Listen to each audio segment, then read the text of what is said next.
I'm Sydney. I just want to share one of my favorite recipes with you.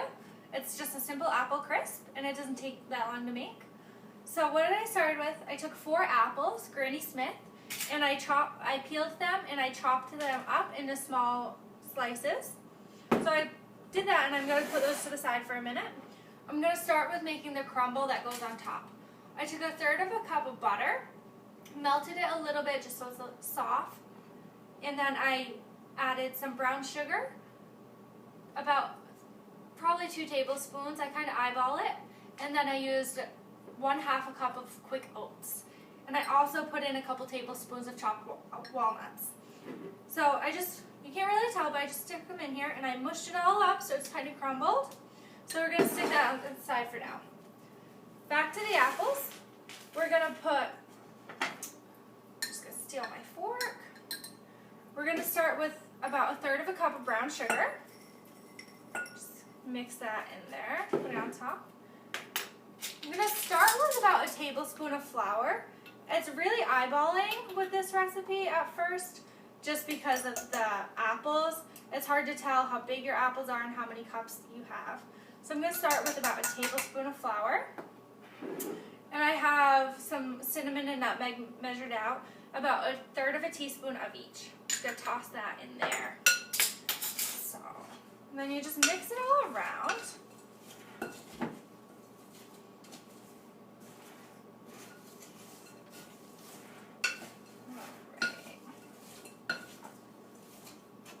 I'm just going to get in there with my hands, just because it's easier.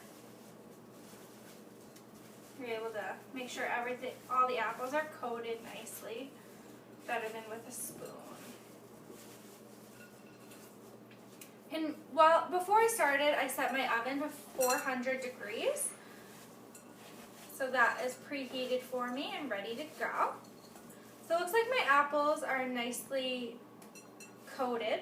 So I'm just going to transfer them into a baking pan. I sprayed it with Pam, so we're all set to go, so nothing will stick.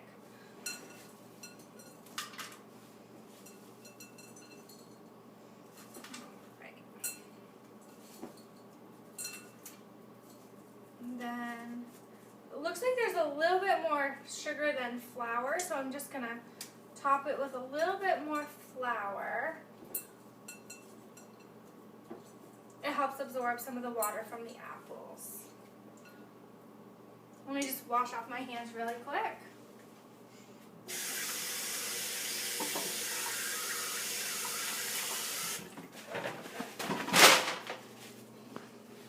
All right. So I'm just going to add a little bit more flour. There we go. Just going to toss that around with my spoon.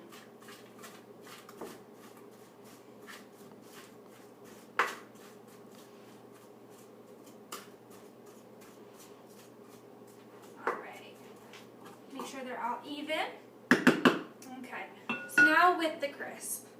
There's really no art to it, you just throw it on there.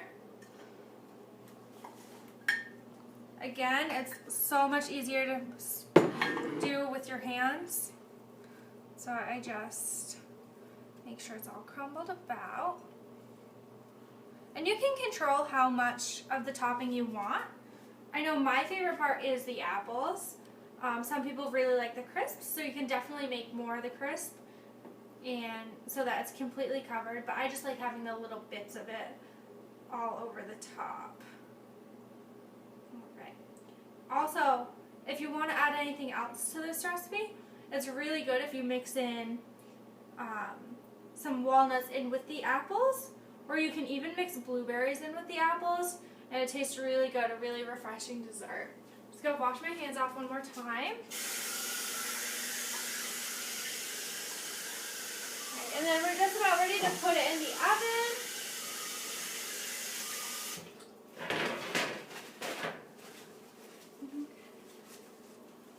Alright, so let's just pop this in the oven.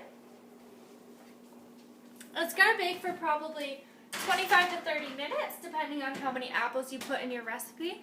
I'm going to leave mine in there for about 25, and then I'm going to check it.